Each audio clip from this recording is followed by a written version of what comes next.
Praise the lord. అందరికీ యేసుక్రీస్తు నామములో శుభాలు తెలియజేస్తున్నాను. ఈరోజు సాయంత్రం వాక్యం ఏంటంటే నిశ్శబ్ద పోరాటం.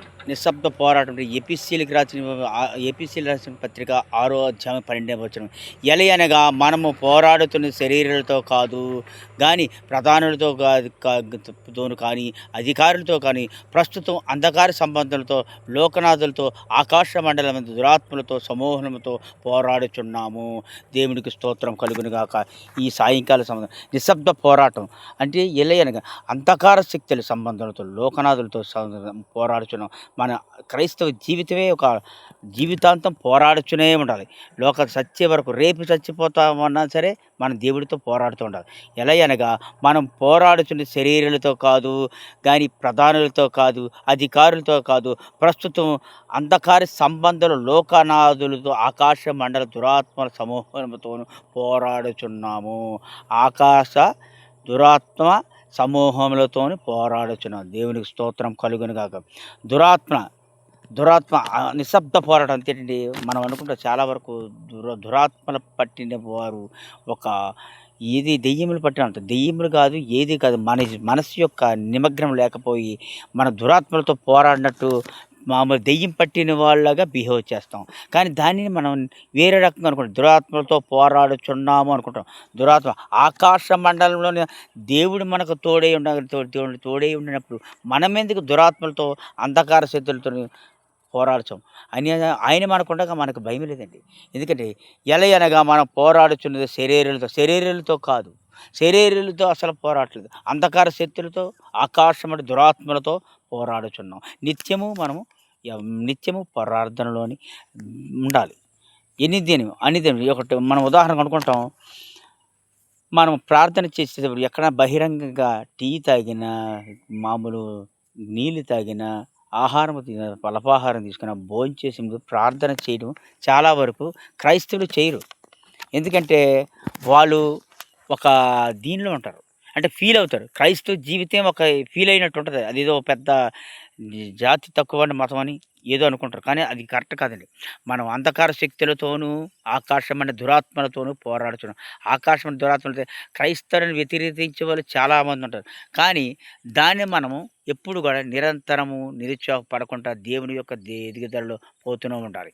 అంతేగా తప్ప మనం ఎప్పుడు కూడా తొట్టిల్లకూడదు. మన మనసు దురాత్మలకి చేకూరకూడదు. మన యొక్క మూర్ఖత్వాన్ని కూడా తెలియచేయకూడదు. ఎందుకనగా మనం అందుకే శరీరాలతో మనం పోరాడట్లేదు. ఆకాశమైన దురాత్మలతో పోరాడుచున్నాం. నిశ్శబ్ద పోరాటం మనకు వచ్చిన బాధ కాదు, శోధన కాదు, శ్రమ కాదు, ఏదైనా సరే నిశ్శబ్దం పోరాటంతో చేయాలి.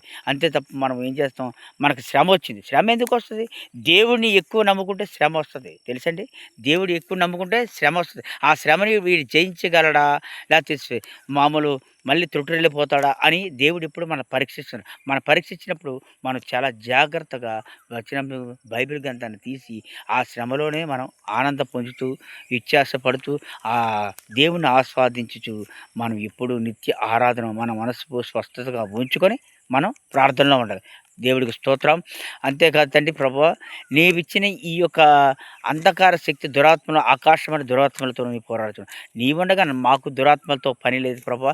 నిత్యము నీ నామం స్తుతిస్తూ ఉంటాం. నిత్యము నీ బైబిల్ కింద ధ్యానిస్తుంటాం. చదివిన ప్రతి వాక్యాన్ని మేము జీర్ణించుకుంటాం. అంతేగాని ప్రభువా, మేము ఎటువంటి పరిస్థితిలో తొట్టిరెళ్ళము, ఎటువంటి దాంట్లో మేము వ్యత్యాసపడము. మేము అంధకార శక్తులు కాదు, దురాత్మలు కాదు, సైతాన్లు కాదు, ఆకురు దయ్యములు వచ్చినా సరే మేము మీ బైబిల్ జ్ఞానం మాత్రం వదిలేపటి శక్తి లేదు. ఎందుకంటే ఈరోజు యువత చాలా వరకు తొట్టిల్లిపోతుంటారు. వాళ్ళు క్రైస్తవులనే కాదు, అన్ని జనులు కాదు, ప్రతి ఒక్కరు కూడా వ్యభిచారం అనేది గృహలో పడిపోతున్నారు. దొంగతనం అనే దాంట్లో పడిపోతున్నారు. నరహంతగా మారుచున్నారు.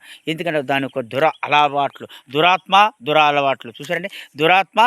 అలవాట్లు ఈ రెండు, ఇది కూడా దురాత్మ అలవాట్ల నుంచి మనం బయటపడాలి. హల్లెలూయా. అంతేకాదు మనం ఎప్పుడు కూడా నిశ్శబ్ద పోరాటం దేవుడితో మనం మౌన పోరాటంగా చేస్తూనే ఉండాలి. నిశ్శబ్ద పోరాటం అది మనం ఇంకోటి మనం ఏం చేస్తామంటే వ్యక్తి యొక్క పూజ చేసేవాడు విగ్రహారాధన కంటే మహాభయంకరుడు. మళ్ళీ చెప్తున్నానండి, వ్యక్తి పూజ చేసేవాడు విగ్రహారాధన కంటే మహాభయంకరమైన పాపం అది. ఆ పాపము మనం వాక్యానుసారంగా నడుచుకోము. ఎందుకంటే ముందుగా చెప్తున్నాను, ఎపిసిఎల్ రాసిన పత్రిక 4 అధ్యాయము 32, 31, 32 సమస్తమైన ద్వేషము, కోపము, క్రోధము, అల్లరి, దూషణ, సకలమైన దుష్టత్వమును మీరు విసర్జించిన యెడల, అంటే చూసారండి, సమస్తమైన ద్వేషము, కోపము, క్రోధము, అల్లరి, దూషణ, సకలమైన దుష్టత్వమును మీరు విసర్జించుడి. అంటే విసర్జించండి. మనం విసర్జించడం అంటే అంతకన్నా ద్వేషం ఎక్కువైతది. ఆ ద్వేషం నిశ్శబ్ద పోరాటంలో ద్వేషం వచ్చేస్తది. ద్వేషము, కోపము, క్రోధము, దాంట్లో అల్లరి, మనం తల్లిదండ్రులు ఏమంటారో తెలీదు. పిల్లలు ఏమంటారో తెలీదు. అన్నదమ్ములు ఏమంటారో తెలీదు. ఇటువంటి చూసిన కోపం ఆ కోపంతో రగిలిపోతుంటాం. ఎందుకు మనకు ఆ కోపం? మనకు కోపం అవసరమా? దేవుడితో సావాసం చేయనప్పుడు, దేవుడు క్రైస్తవులు ఉన్నప్పుడు మనం ఏంటి అన్ని జనులకి సువార్త చెప్పినట్టుగా ఉండాలి. మనం ఏదో ఆదివారం పూట చర్చికెళ్తాం, ఒక పాట పాడేస్తాం, ఒక ఒక ఆరాధన చేసేస్తున్నాం, కానుకేసేస్తున్నాం కాదు కంట. నిత్యము ఉండాలి.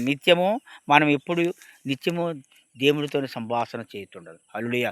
అంతేగాని తప్ప మనం ఎట్టి పంటి వేతలు ఉండకూడదు. చూసారండి, దీనికి ఒకని ఎడల దయగలిగని కరుణా హృదయమును క్రీస్తున దేవుని మిమ్మల్ని క్షమించును. ఆ ప్రకారం మీరును ఒకరికొకరు క్షమించుకునుడి. దేవునికి స్తోత్రం. మళ్ళీ చదువుతున్నాను చూడండి. ఒకరి ఎడల దయగలిగి కరుణా హృదయములై క్రీస్తునందు దేవుని మిమ్మను క్షమించును. ఆ ప్రకారం మిమ్మను ఒకరికొకరు క్షమించుకోవాలి. మనం ఒకరికొకరు క్షమించుకోవాలి. ఈ నిశ్శబ్ద పోరాటంలో మనం ఒకరికొకరు క్షమించుకోవాలి. దేవుడి యొక్క మహిమను, దేవుడి యొక్క ఘనతను మనము సువార్తల ద్వారా అంధకార శక్తులు అవన్నీ మామూలండి. అంధకార శక్తులు అంటే ఏమిటో, మన ఆత్మే, మన దురాత్మే మనకి అంధకార శక్తి. మన మన యొక్క మూర్ఖపు ఆలోచనలే దురాత్మ. మనం అనుకుంటాం అంధకార శక్తి, ఆకాశ మండలి అంధకార శక్తులతో పోరాడేవారు మన దేవుడు యేసుక్రీస్తు వారు ఉన్నారు. మనకు భయం లేదు. మన అంధకార శక్తులని పోరాడేవాడు మన దేవుడు ఉన్నాడు. అందుకే మనం ఎప్పుడు కూడా మనము తొట్టిల్లకూడదు. దేవుడికి స్తోత్రం. హల్లెలూయా! అంతేకాదు తండ్రి, ఇప్పుడు మనం చేయవలసిన పని, మనము క్రైస్తవులను సేవించినప్పుడు మనము దేవుని యొక్క మహిమను, ఘనతను సువార్తకు చెప్పేటప్పుడు వాక్యానుసారంగా నడుచుకొని మన యొక్క బైబిల్ గ్రంథాన్ని, జీవ గ్రంథాన్ని మనం తెలియచేస్తుండాలి. మన మీద క్రైస్తవ మీద దోషభాషలు ఆడుతారు, కానీ మనం కోపం ఉండకుండా ఓపిక పట్టాలి. చాలా వరకు పాస్టర్ ఏం చేస్తున్నాడు, పాస్టర్ అనే ముసుగులోని పని చేయక చేతగాక పాస్టర్లు అయిపోతున్నారు. నిత్య జీవన సేవ చేయడం అంటే సావుకెళ్ళినట్టే అది అర్థం. సేవ చేయడం అంటే సావుకెళ్ళినట్టే అర్థం. కానీ ఎవరు అలా చేయరు. ఎందుకంటే ఈ ఏంటంటే ఏది పని కష్టం లేని పని సేవ అనుకుంటున్నారు. కానీ వాళ్ళు పై మాటలు, పై పాటలు, పై వాక్యములు చెప్పిన వారవదు. పూర్ణ హృదయం లోపలి నుంచి రావాలి. ఏదైనా సరే హృదయము, హృదయంలో నుంచి వచ్చిన భావమే అది వాళ్ళకి అర్థమవుద్ది. కానీ పై మాటలకు తొట్టిల్లిపోతున్నారు విశ్వాసులు. ప్రతి ఒక్క మందిరంలో కాదు, ప్రతి ఒక్క ప్రార్థనా ఆలయంలో కాదు. ఎక్కువ ఏదైతే మనం అనుకుంటామో ఆశించి కూడా వెళ్ళకూడదు. దేవుడిని మనం ఆశించి అడిగితే దేవుడి యొక్క పనుడు, ఒక సేవకుడు ఎప్పుడు దేవుడి యొక్క పనుడు, ఆ పని నిమిత్తము చేసుకొని వెళ్ళిపోతున్నాడు. అంతే తప్ప ఆయన ద్వారా మనం ఏదో ఆయన ప్రార్థన చేసేస్తే మహిమ వచ్చేస్తుందండి, ఆయన అప్పులైన తీర్చేస్తాడండి, ఆయన ప్రార్థన తైలాభిషేకం చేసినప్పుడు వచ్చేస్తుందండి, ఆయన చేసినప్పుడు మనకు ఎంతో ఆనందంగా ఉందండి, మాకు అది ఏవైనా మన గ్రహిస్తే మనం ఎప్పుడు కూడా గ్రహింపడి దేవుడిని ఇప్పుడు గ్రహించుకొని నడుచుకొని పోవాలి. కానీ మనం ఏం చేస్తాం, వాళ్ళు అక్కడే జరుగుతుంది అక్కడే పోతున్నాం, ఇక్కడే జరుగుతుంది ఇటు పోతున్నాం, మనం తొట్టిల్లిపోతానండి. దేవుడు ఇప్పుడు కూడా సందర్భం లేనిదే మనం మాట్లాడకూడదు, సందర్భం వచ్చినప్పుడు మాట్లాడకూడదు. అలాగే పాస్టర్లు అంటే దేవుడి యొక్క కూలి పనులు. నా దృష్టిలో అయితే నేను అలాగా మాట్లాడుతాను. దేవుడి యొక్క కూలి పనులు, ఆయన కూలి పని ఇచ్చాడు. ఇచ్చినప్పుడు ఆ దశంభాగాల్ని దాన్ని ఏం చేయాలి, సేవార్థమై 4 వచ్చాయనుకో, 4లో అర తీసుకొని 3:30 దేవుని యొక్క సేవకి ఉపయోగించేవాడే నిజమైన దైవ సేవకుడు. అంతే తప్ప ఖరీదైన కారులు, ఖరీదైన బైకులు, ఖరీదైన బుల్లెట్లు, ఖరీదైన ఇల్లులు, ఖరీదైన ఆస్తులు సంపాదించుకోవడం ఈ పాస్టర్ల యొక్క గుణం కాదు. ఇప్పుడున్న పాస్టర్లందరూ ప్రతి ఒక్కరు అదే అనుకుంటున్నారు. కానీ మనం వాళ్ళకి వదిలేద్దామండి. ఎందుకంటే యేసుప్రభువు వారు మంచిని ఎత్తుకునే మంచి చెప్పడానికే వెళ్ళారు కానీ చెడ్డ వాళ్ళ దగ్గరికి. అంతే తప్ప ఆయన ఏదో నీతి మాటలు చెప్పి బోధకుడిలా చెప్పడానికి వెళ్ళదండి. దయచేసి మనం గమనించాలి. మనం ఎప్పుడు నిత్యము ఆరాధనతోనే క్రీస్తుని అనుసరించి బైబిల్ జీవగ్రంథంతో పోతూ ఉంటే మనకి జీవగ్రంథం యొక్క మహిమలు, ఘనత, ప్రభావాలు, జ్ఞానము ఆ 66 పుస్తకాలు మనకు తెలుస్తూనే ఉంటాయి. దేవునికి స్తోత్రం. హల్లెలూయా! అంతేకాదు మన ప్రతి ఒక్క జీవితాన్ని మనం వృధా చేసుకుంటున్నాం. నిన్న చెప్పిన విధంగా ఎక్కువగా యవ్వనస్తులు తొట్టిల్లిపోతున్నారు. ఈ వ్యభిచారం చిన్న వయసులో వ్యభిచారం చేస్తున్నారు ప్రభు. కానీ వాళ్ళకి తెలియట్లేదు. ఇప్పుడు కాదు. ఇప్పుడు బాగానే ఉంటది. తర్వాత ముందు ఇక ముందు వాళ్ళు ఎదుగుతున్న ఏమి తప్పులు చేశారో వాళ్ళ జీవితాన్ని వారు కోల్పోతారు. ఆ కోల్పోకూడదనే నిత్యము నేను రాత్రుళ్ళు తెల్లవారుజామున 3 గంటలకు ప్రార్థన చేస్తున్నాను. కానీ దేవుడు వాళ్ళెప్పుడు తొందరగా ఏర్పాటు చేసుకొని వాళ్ళు మంచిగా యవ్వనస్తులు వాడుకుంటారని నేను ఆశిస్తున్నాను. అంతే కదా! నిశ్శబ్ద పోరాటం నుంచి మనం ఎప్పుడు కూడా మనం అంధకార శక్తి ఆకాశ మండలిలో ప్రభువారు చేస్తారు.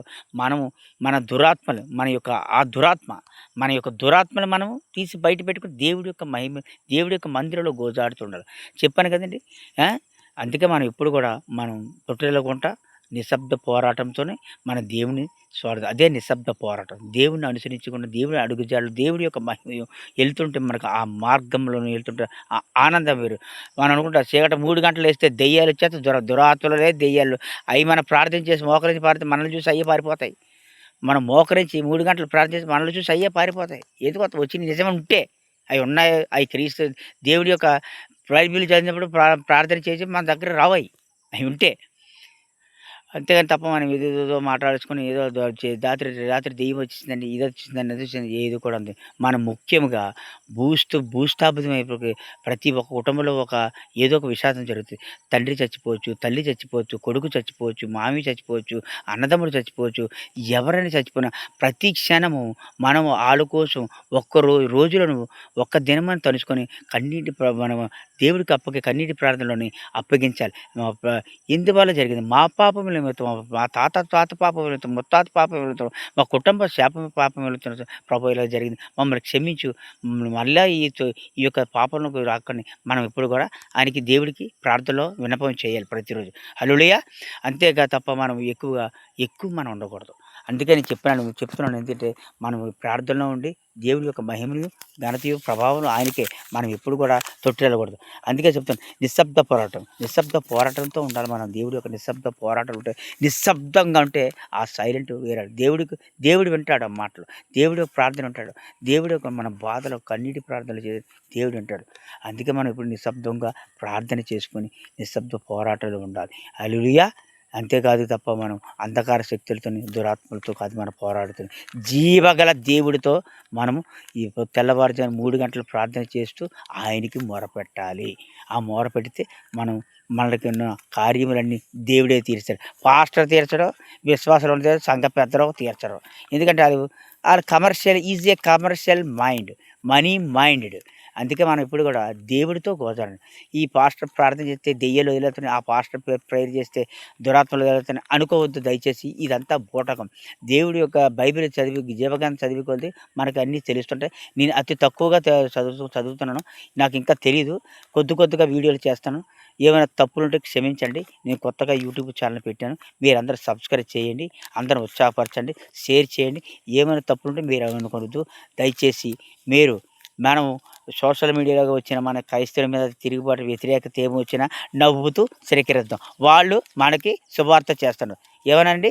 వాళ్ళు సోషల్ మీడియా వచ్చేవాళ్ళు ప్రతి ఒక్కరు మన కోసం శుభార్త చేస్తున్నారు. అందుకే వాళ్ళ కోసం మనం ప్రార్థన చేద్దాం. ఒక నిమిషం ప్రార్థన చేసి వాళ్ళకి ఆ శుభార్త వదిలేం. బైబిల్ గ్రంథంలో ఏ మర్మాలున్నా తప్పులే జీవగ్రంథంలో తప్పులైతే ఉండవు, అంత రైట్లే. కాకపోతే వాళ్ళు అర్థం చేసుకొని మిస్అండర్స్టాండ్ చేసుకొని సోషల్ మీడియా ద్వారా చెప్తున్నారు. కానీ అదేం తప్పులు. వాళ్ళు శుభార్త చేస్తున్నారు. వాళ్ళు శుభార్త చేయడానికి ఇంకా శక్తిని, బలాన్ని దేవుడికి ప్రార్థించి వారికి ఇమ్మని చెప్తాం. మన కోసం ఎవరైతే తిరుగుబాటుదారులుగా చెప్పుతున్నారో వాళ్ళకి ప్రార్థనలో పెడదాం. హల్లెలూయా! దేవుడి స్తోత్రం. అంతే తప్ప మనం వాళ్ళు దూషించొద్దు, ఈర్షించుకోవద్దు. ఎంతమంది మనలో ఉన్నారు, అన్ని జనుల్లో ఉన్నారు, పక్క సోషల్ మీడియా ప్రతి ఒక్కరు ఉంటారు. కానీ మన తప్పులు దేవుడికి మన ఆ పరిశుద్ధమైన మన హృదయాన్ని అర్పించి మన జీవితాంతకాలం మన సత్య దినములన్నీ బ్రతికి దినములన్నీ మన దేవుడితో మనం జీవించుచు మనం బ్రతికిదాం. అదే నిశ్శబ్ద పోరాటం. హల్లెలూయా! చిన్న ప్రార్థన చేసి ఈ వీడియోని ప్రభువా పరిశుద్ధుడైన నామానికి వందనాలు తండ్రి. పరిశుద్ధాత్మ దేవ నీకే స్తుతులు ఎల్లవేళలా తెలియజేసుకున్నాం తండ్రి. ఈ సాయంకాలము ఈ యొక్క వీడియో చేతున్న ఏమైనా తప్పుంటే క్షమించండి ప్రభువా. విశ్వాసాలు చూసే శ్రోతల్ని తండ్రి పరిశుద్ధాత్మ యూట్యూబ్‌లో ఎంతమంది వారందరిని దీవించి సమృద్ధిగా వారికి ఏ అవసరాలను తీర్చమని ప్రభువైన యేసుక్రీస్తు నామములో అడిగి వేడుకుంటున్నాం మా పరమ తండ్రి. ఆమేన్. ఆమేన్. ఆమేన్. Praise the lord.